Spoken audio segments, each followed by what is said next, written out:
మార్వాడీలు అనేవాళ్ళు కల్తీ వ్యాపారం చేస్తారు, జీఎస్టీ ఎక్కొడతారు. అట్లాగే నాణ్యత లేని సరుకులను దిగుమతి చేసుకొని ఇక్కడ రాష్ట్రంలో వాటిని అమ్ముతున్నారు. వీళ్ళు నిజం చెప్పాలంటే licensed Indian Britishers and criminals. వీరికి కేంద్ర రాష్ట్ర ప్రభుత్వాలు సపోర్ట్ చేస్తున్నాయి. వీళ్ళు జిఎస్టీ ఎక్కొట్టి మాలు తీసుకొస్తే కూడా వాళ్ళ మీద చర్యలు తీసుకోవట్లేదు. ఒక్క జిఎస్టీ ఆఫీసర్ కూడా వాళ్ళ మీద రైడ్ చేయడు, ఒక విజిలెన్స్ ఆఫీసర్ వాళ్ళ మీద రైడ్ చేయరు. ప్రతి రాజకీయ పార్టీకి వందల కోట్ల రూపాయలు వాళ్ళు చందాలు ఇస్తూ వాళ్ళ బిజినెస్లను అక్రమంగా చేసుకుంటూ దోపిడీ చేస్తున్నారు. కాబట్టి ఈరోజు గోబ్యాక్ మార్వాడి ఉద్యమాన్ని స్టార్ట్ చేయాల్సినటువంటి పరిస్థితి తెలంగాణ వారికి ఏర్పడింది. మిత్రులారా, మీ అందరికీ ముందుగా జై తెలంగాణ. మీ అందరికీ సామాజిక ఉద్యమాభివందనాలు. నేను తెలంగాణ శ్యామ్. ఈరోజు పిడమర్తి రవణ తెలంగాణ బచావో ఆధ్వర్యంలో go back Marwari culture, go back Gujarati culture, go back ఈ ఉత్తరాది కల్చర్ అనే ఉత్తరాది ఆధిపత్యానికి వ్యతిరేకంగా తెలంగాణ వ్యాపారస్తులకు అండగా, తెలంగాణలో ఉన్నటువంటి కులాలకు అండగా పెద్ద ఎత్తున ఇక రౌండ్ టేబుల్ సమావేశం నిర్వహించడం జరిగింది. ప్రధానంగా ఇక్కడ వైశ్య సంఘాల నుంచి మొదలు పెడితే ప్రతి కులం వచ్చింది. తెలంగాణలో ఉన్నటువంటి సబ్బండ కులాలు, అది వృత్తులు చేసుకునేటువంటి కులాలు కావచ్చు, వ్యాపారులు చేసుకునేటువంటి వ్యాపారస్తులు కావచ్చు, అందరూ ఈ రౌండ్ టేబుల్ సమావేశంలో పాల్గొన్నారు. ఉత్తరాది మార్వాడి రాజస్థాన్ వ్యాపారుల ద్వారా మన తెలంగాణకు జరిగేటువంటి నష్టాన్ని ఇక్కడ మాట్లాడుకోవడం జరిగింది. మీ గ్రామాలలో కూడా వస్తాం. చాలామంది ఏమంటున్నారంటే, అన్న ఏమైంది 16 రోజుల నుంచి చల్లగా అయిపోయిందిగా ఉద్యమం అంటారు. ఏం చల్లగా కాలేదు. వినాయకుడి పండుగ ఉండడం, వినాయక చవితి ఉండడం, 4 రోజులు కంటిన్యూగా వర్షాలు పడడం, మిమ్మల్ని అందరినీ ఇబ్బంది పెట్టలేక ఉద్యమం అంటే మీడియాలోనే మాట్లాడడం, రోజు మాట్లాడడం, బీజేపీ వాళ్ళగా అల్లరి పనులు చేయడం మన ఉద్యమం యొక్క లక్ష్యం కాదు. స్థానిక వ్యాపారుల చట్టం తేవడం కోసం, ఇక్కడ ఉన్నటువంటి ప్రభుత్వం ముందు మన ప్రతిపాదన పెట్టడం కోసం పెద్ద ఎత్తున భారీ బహిరంగ సభను ఏర్పాటు చేయబోతా ఉన్నాం. దాని గురించి ఇక్కడ చర్చించుకోవడం జరిగింది. కాబట్టి తెలంగాణ బచావో ఒక సంఘం ఏర్పడ్డది, ఇంకో జేఏసీ ఏర్పడ్డది. తెలంగాణ ఉద్యమంలో ఎన్ని సంఘాలు అయితే తెలంగాణ కోసం ఏర్పడ్డాయో అన్ని సంఘాలు ఏర్పడాల్సినటువంటి అవసరం ఉన్నది. దాంట్లో ఇది ఒక భాగం.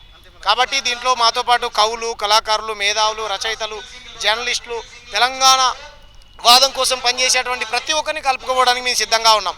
తెలంగాణ కోసం పనిచేసేటువంటి గుజరాతీ వాడైనా, మార్వాడి వాడైనా మావోడే.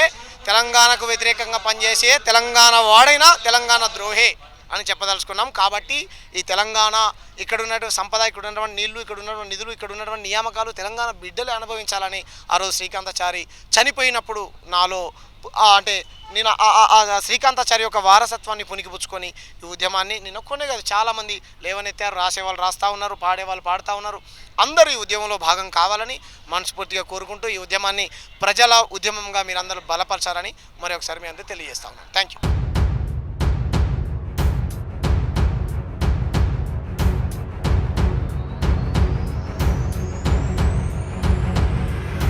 గుజరాత్ రాజధాని మార్వాడి వ్యాపారి హటావో, తెలంగాణ వైశ్య బచావో, తెలంగాణ వ్యాపారి బచావో అని ఒక నినాదం తీసుకొని గత 4 రోజులకి జరుగుతున్నటువంటి పరిణామాలని మనం గమనిస్తున్నాం. ఈరోజు అంటే ఈ 10 రోజులు గణేష్ నవరాత్రోత్సవ సందర్భంగా కొంత ఫెస్టిబాటు మార్వాడి వ్యాపారస్తులకు కావచ్చు, లేకపోతే జరుగుతున్నటువంటి క్రమాన్ని కూడా తగ్గించినటువంటి నేపథ్యం ఉంది. ఈరోజు మిత్రుడు, తెలంగాణ ఉద్యమ సహచార మిత్రుడు పిడమర్తి గారి ఆధ్వర్యంలో అంటే మార్వాడి పానీపూరి గోబ్యాక్, మార్వాడి గోబ్యాక్ అనే నినాదం తీసుకున్నటువంటి నేపథ్యంలో వైశ్య సమాజం సంబంధించి, వైశ్య కులానికి సంబంధించినటువంటి నేపథ్యంలో వైశ్య వికాస్ వేదిక చైర్మన్గా నా పేరు కాచం సత్యనారాయణ గుప్తా. మేము దాదాపుగా తెలంగాణ ఉద్యమం నుండి మేము మాట్లాడుతున్నాం. మార్వాడి హటావో, తెలంగాణ వైశ్య బచావో అని ఒక నినాదాన్ని. ఈరోజు కొత్తగా తీసుకున్నటువంటి నినాదం ఏం కాదు. సరే, 1-2 ఇన్సిడెంట్ జరిగిన తర్వాత అది ఫ్లేరప్ అయ్యి రకరకాల ప్రసార సాధనాల ద్వారానో, ప్రచార మాధ్యమాల ద్వారా ఎక్కువ దాన్ని బాగా అంశాన్ని పైకి వచ్చినటువంటి నేపథ్యంలో కొంత అంశాన్ని అంటే కొంచెం ఉగ్రరూపం దాల్చిందని చెప్పొచ్చు, లేకపోతే కొంచెం తీవ్ర రూపం దాల్చిందని చెప్పొచ్చు. దాని క్రమంలో జరుగుతున్నటువంటి నేపథ్యంలో తెలంగాణ రాష్ట్రంలో అత్యధికంగా నష్టపోయేటువంటి కమ్యూనిటీ ఏంటంటే వైశ్య కమ్యూనిటీ. దానికోసం తెలంగాణలో ఉన్నటువంటి నిరుపేద వైశ్యులు ఎవరైతే ఉన్నారో వాళ్ళ పక్షాన వైశ్య వికాస్ వేదిక పనిచేస్తుంది. దాని పక్షాన నేను కూడా పనిచేస్తున్నాను. ఈ ఉద్యమాన్ని అంటే ఈరోజు తీసుకున్నటువంటి ఉద్యమం ఈ ఒక్కరోజు తీసుకున్నటువంటి అంశమే కాదు, వ్యాపారాల మీద పూర్తి స్థాయిలో అన్యాయం జరుగుతున్నది. తెలంగాణ సమాజం మీద కూడా అన్యాయం జరుగుతున్నటువంటి నేపథ్యం ఉన్నది. ఈరోజు మొత్తం వ్యాపారులు అన్నీ కూడా మార్వాడి వాళ్ళ చేతులకే పోయినాయి. అంటే శానిటరీ తీసుకో, హార్డ్వేర్ తీసుకో, పెయింట్స్ తీసుకో, దాల్ మిల్ తీసుకో, ఆయిల్ మిల్ తీసుకొని, ఎలాంటి ఫర్నిచర్ కానీ, ఎలక్ట్రిసిటీ కానీ, ఫార్మా కానీ అన్నీ కూడా రంగాలు మొత్తానికి వాళ్ళ చేతిలో పోయినాయి. అంటే పెత్తందారి వ్యవస్థకు సంబంధించినటువంటి దాంట్లో పోయినాయి. ఒకప్పుడు మనము ఈస్ట్ ఇండియా కంపెనీ అంటే ఇవాళ గుజరాత్, రాజస్థాన్, ఇండియా అనే దానికి వచ్చినాం. సరే, ఆహారపు అలవాట్లు, వాళ్ళు చేసేటువంటి వెకిలి మాటలు అవన్నీ తాగి పంతరని ఓడంటాడు, లేకపోతే మీకు చేతగాదని ఓడంటాడు, అవన్నీ పక్కన పెడదాం. ఎందుకంటే రెచ్చగొట్టేటువంటి వ్యాఖ్యలు చేస్తే తెలంగాణ సమాజం ఊరుకోదు.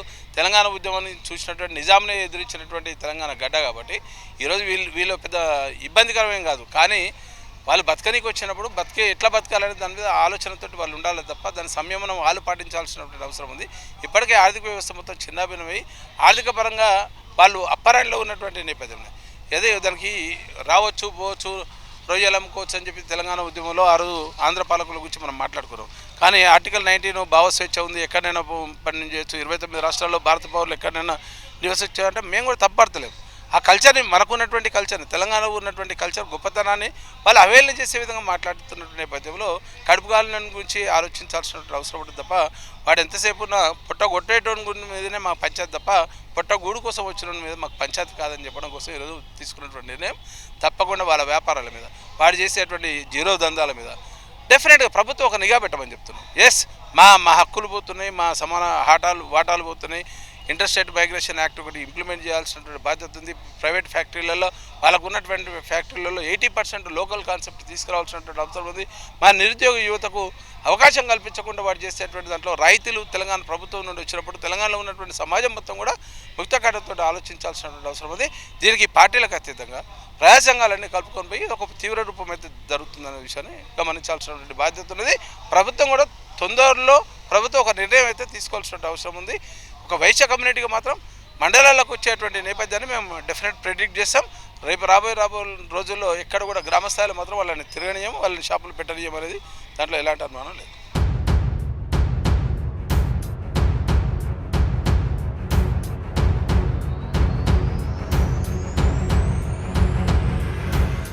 మార్వాడి, గుజరాత్, రాజస్థానే కాకుండా నార్త్ ఇండియా ఏ ఇతర రాష్ట్రాలు కూడా తెలంగాణ రాష్ట్రంలో నూతనంగా వ్యాపారాలు పెట్టొద్దని ఇవాళ ఏర్పాటు చేసినటువంటి రౌండ్ టేబుల్ సమావేశాన్ని నిశ్చయించింది. అదేవిధంగా రెండవ సమస్య ఏంటంటే పెట్టుకున్నటువంటి ఆల్రెడీ ఆ దుకాణాలలో కల్తీ జరగకుండా జిఎస్టీ కట్టి రసీదులు ఇవ్వాలని డిమాండ్ చేస్తూ ఉన్నాం. మూడవది ఆ షాపులలో మరి ఖచ్చితంగా తెలంగాణ నిరుద్యోగులకు అవకాశాలు ఇవ్వాలని మేము కోరుతా ఉన్నాం. మొదటిగా మరి అక్టోబర్ 30 తారీఖున మార్వాడి గో బ్యాక్ గర్జనని నిర్వహిస్తూ ఉన్నాం. ఇవాళ మా తెలంగాణ రాష్ట్రంలో ఉన్నటువంటి మార్వాడీలకు వ్యతిరేకంగా పోరాడుతున్నటువంటి మొత్తం ప్రజా సంఘాలు కలిపి మేము మార్వాడి గో బ్యాక్ జేఏసీగా ఏర్పడ్డామని కూడా ఈ సందర్భంగా తెలియజేస్తున్నా. రానున్న రోజులలో ఈ గో బ్యాక్ జేఏసీ సంఘాన్ని బలోపేతం చేసి తెలంగాణ వ్యాప్తంగా అన్ని జిల్లాల్లో కమిటీలు వేసి అక్టోబర్ 30 తారీఖున వేలాది మందితోటి ఈ డిమాండ్ల పరిష్కారం కోసమని ప్రభుత్వం పైన పెద్ద ఎత్తున ఒత్తిడి తీసుకోవడం కోసమని మార్వాడి గో బ్యాక్ గర్జనని నిర్వహిస్తున్నామని ఈ సందర్భంగా తెలియజేస్తా ఉన్నా. ఇప్పుడు వాళ్ళకు ల్యాండ్ ఇచ్చిన ల్యాండ్ అటే పోతుంది, వాళ్ళకు బంగారం ఇచ్చిన అటే పోతుంది, వాళ్ళకి ఇల్లు ఇచ్చిన అటే పోతుంది. అందుకోసం వాళ్ళకి ఎవరికి ఇల్లు ఇవ్వద్దని కూడా మేము డిమాండ్ చేస్తున్నాం. ఇవన్నీ కూడా సమస్యలు ఒకటి కాదు. ఇవాళ వాళ్ళ వ్యాపారం కాకుండా వాల్మార్ట్, డీ లాంటి కంపెనీలకు వ్యతిరేకంగా కూడా మేము ఖచ్చితంగా కొట్లాడతాం.